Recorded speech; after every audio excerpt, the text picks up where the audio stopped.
Bonjour à tous et bienvenue dans cette vidéo. L'objectif, c'est quoi? C'est de vous permettre de prendre un petit peu de recul par rapport aux événements qui se déroulent en Israël depuis maintenant quelques jours. La saturation militaire, c'est forcément un des axes principaux que nous allons développer, mais dans un premier temps, nous allons revenir sur les faits, sur les leçons que l'on peut déjà tirer de cette attaque. Ensuite, derrière, faire un focus sur les techniques de défense de points, de défense de zone. Ensuite, nous irons voir au-delà des combats, ce que l'on peut dire. Et ensuite, je vous livrerai mes two cents, comme j'aime bien le dire sur cette chaîne, avec une petite ouverture. Et vous allez le voir, d'un côté comme de l'autre, il y a déjà pas mal de choses à débriefer. Dans tous les cas, je vous rappelle qu'une opération, qu'elle soit militaire ou terroriste, dans tous les cas, se doit d'être alignée à un état final recherché. Quel est l'objectif? Et c'est principalement autour de ce fameux objectif qu'on interviendra en fin de vidéo, donc n'hésitez pas à regarder ces chapitrés si vous voulez gagner du temps. Toujours est-il, les faits. 50 ans de la guerre de 1973, une attaque qui avait déjà surpris Israël. La bis repetita, alors qu'ils sont en train de faire leur fête, ils se font attaquer. Certaines sources parlent de 5000 roquettes, de 2000 roquettes. On a une parfaite, ce qu'on appelle joint fire, hein. On a de l'attaque croisée entre du maritime, de l'air-air, avec les ULM dont on a parlé hier, et également du terrestre, différents axes, cette saturation de roquettes, également utilisation de drones, qui a été vue, qui a été documentée, qui a été mise en avant par le Hamas sur la toile. Vous avez les paramoteurs dont nous avons parlé hier. Petit point à rajouter, c'est qu'il y a eu la nuit des deltaplanes, c'était en 1987 avec 2 deltaplanes, ça avait amené à la mort de plusieurs soldats israéliens. Si ça vous intéresse, on fera une vidéo dédiée, dites-le nous dans les commentaires. Et l'autre point, je vous ai parlé hier des pas mal de systèmes, il existe également les autogyres qui sont utilisés par l'armée chinoise avec eh bien, tout simplement de l'artillerie et du système anti-char sur autogyre. Faut le voir pour le croire, on vous met les images. Toujours est-il, le point très important, c'est quoi? C'est absence de renseignements opérationnels d'un point de vue israélien. On va voir que ça remonte à mars dernier, mais il y a eu un limogeage du ministre de la Défense israélienne et le consul israélien à New York avait posé sa démission. Donc il y a des soucis internes en Israël, mais c'est pas le cœur du sujet aujourd'hui. Ce qui est sûr, c'est que les unités en bout de chaîne, au niveau opérationnel, n'étaient pas prêtes pour accueillir une attaque. Donc un défaut de renseignement au niveau opérationnel. Ensuite, derrière, réaction au niveau de l'Iran, j'ai mis fête entre guillemets parce qu'ils se sont félicités de ce qui se passe. Donc, c'est assez clair que derrière le Hamas, il y a l'Iran qui finance tout ça. Et ensuite, également, hier, dimanche, des tirs du côté du nord, donc qui viennent du Liban, ce qui amène donc Israël à être pris entre plusieurs fronts. Au niveau de l'aviation civile, on a vu au niveau des faits, il y a eu des avions français qui étaient au sol, qui ont pu décoller entre les attaques. Ça pose forcément des soucis. Lorsque un pays est attaqué, les pilotes civils vont se retrouver dans une situation assez contraignante avec une décision à prendre. Est-ce qu'on annule le vol et on reste dans le pays ou est-ce qu'on essaye de partir du pays, ce qui les rend alors extrêmement vulnérables parce que tout le monde sait par où ils décollent et le chemin qu'ils vont prendre. À voir s'ils ont décidé de faire une montée haute performance, essayer de s'éloigner, essayer de sortir de l'espace aérien le plus vite possible. Personnellement, on aurait fait ça, mais tout pilote civil qui me suive, eh ben, posez-vous la question, vous êtes au roulage, il y a un souci, il y a même un tsunami, c'est déjà arrivé par le passé. Quelle est votre réaction? Qu'est-ce que vous faites? Avec quelle checklist que vous autorisez à décoller? Est-ce que vous vous autorisez pas à décoller? C'est des questions à se poser en amont dans un canapé et pas dans l'avion une fois qu'il y a des obus de mortier qui tombent autour. Si je vous rappelle, c'est arrivé en Afrique aussi il y a quelques mois. L'autre point intéressant de l'actualité ces dernières heures, c'est l'annonce du CSG-12, le Carrier Strike Group, le groupe aéronaval américain numéro 12, avec rien d'autre que le CVN-78, le porte-avions nucléaire Ford pour son premier déploiement opérationnel, si on peut dire, qui vont venir s'approcher au large d'Israël. Est-ce qu'ils vont faire de l'évacuation de ressortissants américains? Est-ce qu'ils vont faire de l'appui-feu? Est-ce qu'ils vont ouvrir le feu sur la bande de Gaza? À l'heure actuelle, nous ne savons pas, mais c'était l'effet que je pouvais vous partager. Au niveau des leçons, premier point, comme on l'a dit, un échec cuisant du renseignement opérationnel. Je me focalise vraiment sur ce thème d'opérationnel car nous ne savons pas à l'heure actuelle, et peut-être que nous saurons un jour, si au niveau stratégique ou politique, ils ont été prévenus. Je vous rappelle que là, en 2023, il y a des historiens qui disent que Pearl Harbor, le président américain était au courant. D'autres historiens ne sont pas d'accord avec cette théorie. Mais ben, on ne saura peut-être jamais. Le renseignement digital versus le humain. HUMAINT, c'est Human Intelligence. Si vous n'en avez pas entendu parler, ben c'est justement parce que dans les armées occidentales, on estime qu'on est tellement fort en informatique qu'on peut tout savoir, il suffit de le googler, j'ai envie de dire, je caricature un petit peu, et on n'a plus besoin d'avoir nos vieux réseaux. D'ailleurs, vous remarquerez qu'en France, on a arrêté le corps des diplomates, qui était quand même assez intéressant d'un point de vue humain. La présence humaine dans des pays avec lesquels vous n'êtes pas forcément en bon terme vous permet de collecter énormément d'informations, de sentir les choses et d'anticiper. C'est la base de la diplomatie, c'est la base du renseignement, et on voit bien ces dernières années qu'il y a eu un décalage avec « Ah, c'est génial, on sait tout avec l'informatique », de toute façon, on peut écouter les téléphones de tout le monde et de moins en moins d'investissement sur l'humain. Résultat, on voit ce que c'est en train de donner, que ce soit avec l'invasion de l'Ukraine, avec les soucis en Afrique ou maintenant en Israël. Je pense que ça va débriefer sec au niveau des renseignements et je vous rappelle qu'à l'ADRM, à la direction du renseignement militaire, le général s'était fait remercier peu de temps après l'invasion de l'Ukraine. Tout système est saturable. On l'a vu avec le fameux dôme de fer, j'en parle beaucoup dans Au-delà de l'Ukraine, c'est une référence mondiale de protection de l'espace aérien. Néanmoins, comme j'arrête pas de vous le dire et de vous le répéter sur cette chaîne, aucun système ne peut fonctionner à 100%. Ceux qui vous disent que c'est possible n'y connaissent rien à la chose militaire. Ce n'est pas possible, c'est juste impossible. Maintenant, est-ce que le dôme de fer a quand même été efficace? C'est quelque chose qu'on va vous expliquer juste après. Maintenant, forcément, on a beaucoup décrié dans la presse occidentale les systèmes solaires russes. Je pense que ça fait un bon ego check, comme on dit, pour tous les fabricants d'armement et toutes les personnes en charge de la défense d'une zone aérienne. Plutôt que se moquer d'autres pays, il est urgent et important de prendre des crayons, de prendre des notes et de se mettre à leur place et de se dire est-ce qu'on ferait mieux, qu'est-ce qu'on pourrait faire différemment. Si les Israéliens arrivent à se faire saturer avec le dôme de fer, sans l'avoir vu venir, ça veut dire que toutes les autres armée occidentale au monde devrait être en train de débriefer alors qu'il est. Système à énergie dirigée. Alors ça, c'est un sujet que j'ai suivi très tôt, étant officier en cellule tactique dans les années 2012-2013. J'avais fait des rapports sur le sujet. Et l'avantage du système à énergie dirigée, c'est que ça vous réduit le prix de l'interception et ça vous permet de ne pas être limité par le nombre d'interceptions, le nombre de missiles. Par contre, on en revient toujours au même problème. Vous pouvez avoir un super canon laser et les Israéliens sont précurseurs, les États-Unis ont fait des essais, et en France on travaille dessus, vous pouvez vous faire saturer. C'est toujours le même problème, on va revenir dessus. Le dernier point, c'est quelque chose que j'ai mis en avant dans Au-delà de l'Ukraine, on vous avait prévenu, ils avaient qu'à lire le bouquin, là, je suis désolé, je vais faire du mauvais esprit, ils ont capturé du commandant d'unité. Mettre les photos, les pédigrés, les noms, voire même les adresses des commandants d'unités sur Internet, c'est vraiment prendre la menace et l'adversaire, et dans le cas d'Israël, c'est une vraie menace bien présente, pour des lapins de 6 semaines. C'est-à-dire qu'il ne faut pas s'étonner si le matin des terroristes viennent frapper à votre porte, si tout le monde sait qui est le commandant d'unité et dans quel coin vous habitez. C'est juste logique. Allez faire un tour sur LinkedIn et vous pouvez faire tout l'état-major français dans tous les sens, voire même les commandants de sous-marins nucléaires lanceurs d'engins.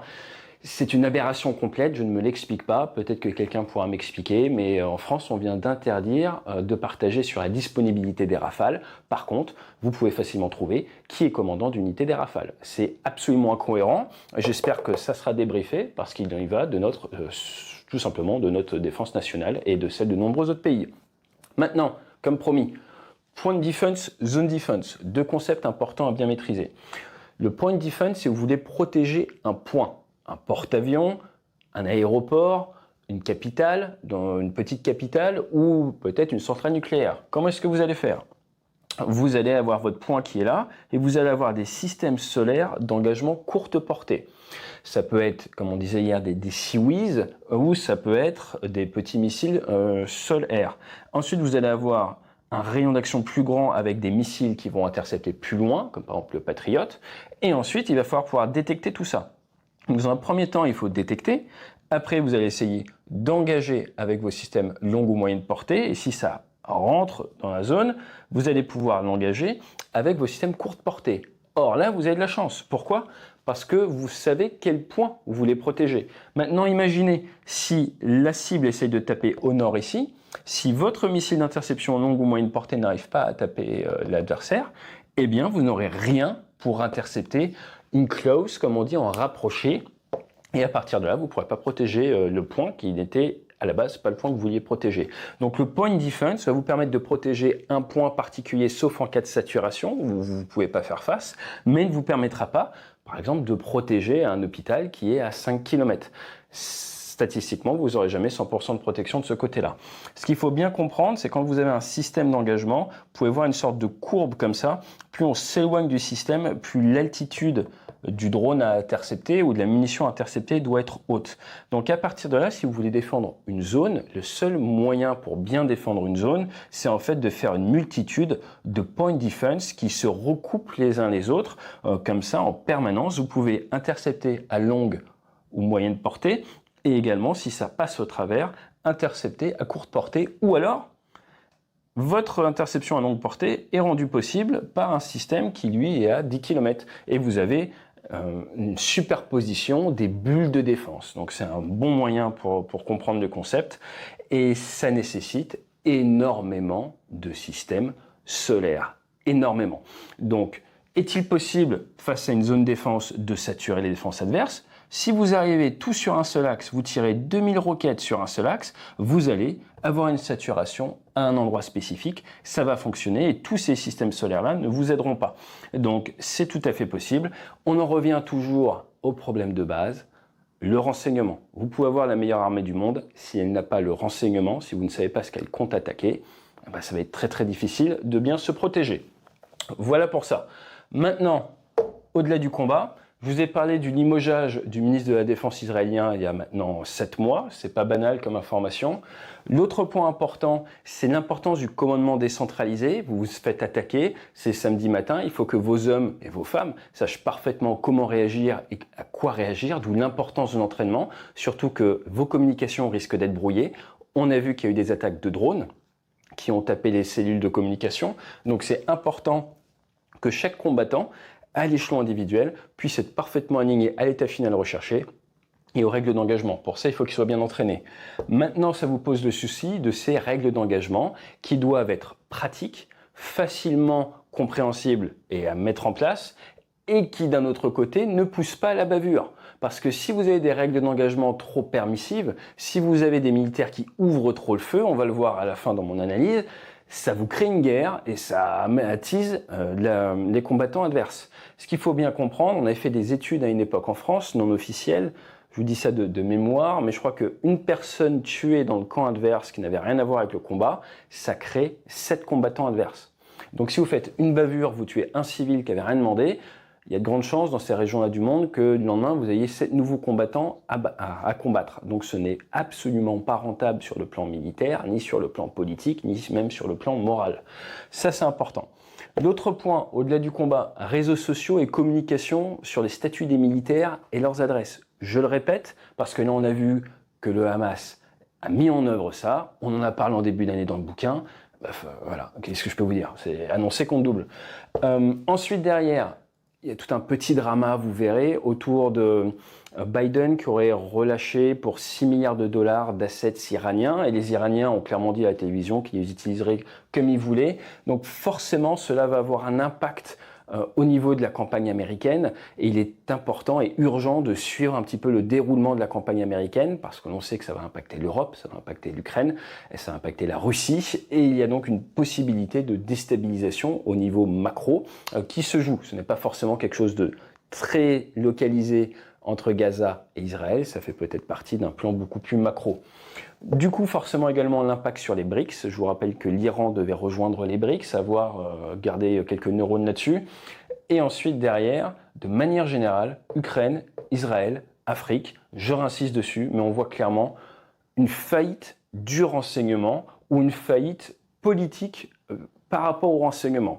Donc, à savoir si les politiques décident de fermer les yeux, ou s'ils n'écoutent pas leurs services de renseignement, ou si tout simplement la plupart des États occidentaux ne savent plus faire du rance. À l'heure actuelle, eh bien, il semblerait que les Américains n'aient pas plus vu que les Israéliens ce qui allait se passer. Il était probable que si les Américains l'avaient senti, ils auraient prévenu les Israéliens. Donc c'est une gigantesque faillite du renseignement qu'il faudra débriefer. Et si vous voulez mon avis personnel, ça vient, comme je vous l'ai dit, d'un manque de retour aux bases, d'un manque de culture de l'humain. On a d'ailleurs vu ces dernières années que l'humain a été beaucoup critiqué, ou même que les Occidentaux ont cru pouvoir s'en détourner. Je pense que ça va être la grosse leçon. Et le dernier point pour l'ouverture, au niveau de mes 2 scènes, ce que je voulais vous partager, c'est oui, on attend la réaction américaine. Est-ce qu'ils vont engager ou est-ce qu'ils ne vont pas engager des forces d'un point de vue militaire? Oui, on attend la réaction au niveau de l'Iran. Est-ce qu'Israël va attaquer l'Iran? Le format militaire d'Israël permet des raids en profondeur avec les F-16, avec les F-35 qui devaient être modifiés pour pouvoir aller jusqu'à l'Iran sans ravitaillement, mais ne permet pas un déploiement ou une invasion de l'Iran. C'est pas du tout prévu dans les statuts et dans la taille de l'armée israélienne. Donc du bombardement peut-être, de l'invasion de la part, en tout cas d'Israéliens, c'est hors de question. Maintenant, certaines personnes ont déjà comparé ce qui s'est passé samedi au 11 septembre américain. Je vous rappelle que les Américains avaient fait valoir l'article 5 et tout le monde était parti en Afghanistan. Maintenant, le gros point de réflexion, et ça n'engage que moi, c'est Gaza. La banque de Gaza, c'est environ 2 millions de personnes. 98% de musulmans, mais est-ce que vous connaissez la répartition en tranches d'âge? 43% ont entre 0 et 14 ans. 22% ont entre 15 et 24 ans. À vue de nez, ça nous fait 65%, donc près de 1,3 million de personnes qui ont moins de 25 ans. La dernière grosse guerre, parce que là c'est officiel, Israël a déclaré la guerre, comme en 1973, la dernière grosse guerre, elle remonte à il y a 50 ans.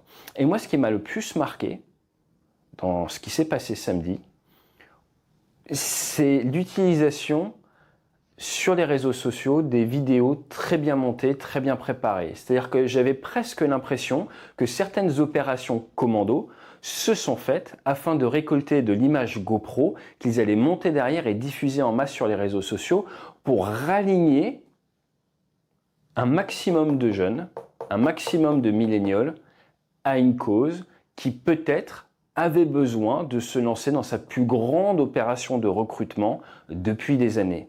Et je pense que le futur le dira, je pense que ce qu'on a vu samedi, c'est une gigantesque opération de recrutement et de radicalisation, si vous voulez, qui va aller chercher toute la jeune population et qui va les amener à vraiment détester leurs voisins à Israël.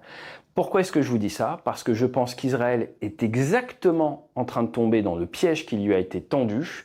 Si débrief, on devait aller faire du consulting chez nos amis israéliens, ce qu'on leur dirait, c'est de raligner tout le monde, du macro au micro, de l'état-major du politique jusqu'à l'échelon le plus bas, à la Convention de Genève et à la manière dont on doit se comporter avec les prisonniers et avec l'adversaire. Ce n'est pas parce que vous avez affaire à des personnes qui tirent sur des personnes âgées dans la rue que vous devez derrière aller uriner sur leurs cadavres et filmer tout ça et le mettre sur les réseaux sociaux. Je ne vais pas vous mettre la vidéo, mais ça se voit. Il y a des Israéliens qui postent des vidéos où ils sont en train de profaner des cadavres de personnes qui les ont attaqués. Il ne faut pas. Pourquoi il ne faut pas? Convention de Genève.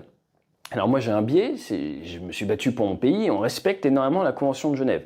Mais ce qu'il faut bien comprendre, c'est qu'au-delà de ces principes, qu'on peut peut-être même dire vieux jeu de nos jours ou un peu chevaleresque, il y a le respect de la partie adverse. Et à partir du moment où il n'y a plus de respect, ce qui est clairement le cas là, où il n'y a même plus de volonté de respect, la seule voie qui reste, c'est le combat jusqu'à la mort, l'annihilation totale de l'adversaire. Or, il y a 2 millions de personnes en face. Donc on verra ce que le futur nous réserve, mais ce que je sais, c'est que l'histoire jugera mal tous les pays, tous les militaires, tous les peuples qui n'ont pas essayé dans ces moments, on va dire dans leur pire heure, de prendre un minimum de recul et de rester alignés, même si c'est extrêmement dur, à des valeurs supérieures, afin, in fine, d'être jugés par l'histoire avec un grand H comme le camp du bien. Et la raison pour laquelle je vous dis ça, c'est parce que si j'avais 13, 14, 15, 16 ans et que j'allumais les réseaux sociaux dans la bande de Gaza et que je voyais ces clips ultra bien montés et qu'après derrière je voyais ces mêmes personnes se faire uriner dessus par la partie d'en face, je vais être honnête, ça ne me donnerait pas envie de rester assis dans mon sofa. Donc c'est important dans le raisonnement militaire, de savoir se mettre à la place de ses adversaires, d'essayer de comprendre leur état d'esprit, d'essayer de voir comment on peut les influencer, ce qu'il faut faire, le piège qu'ils nous tendent. Et là, j'insiste encore une fois, c'est mon analyse personnelle, je pense que toute cette opération était un gigantesque piège de communication, entre autres, et que les Israéliens sont en train de foncer tête baissée dedans, ce qui va faire le beau jeu macro en termes de recrutement de leur agresseur. On est reparti pour des décennies de soucis. Fly safe.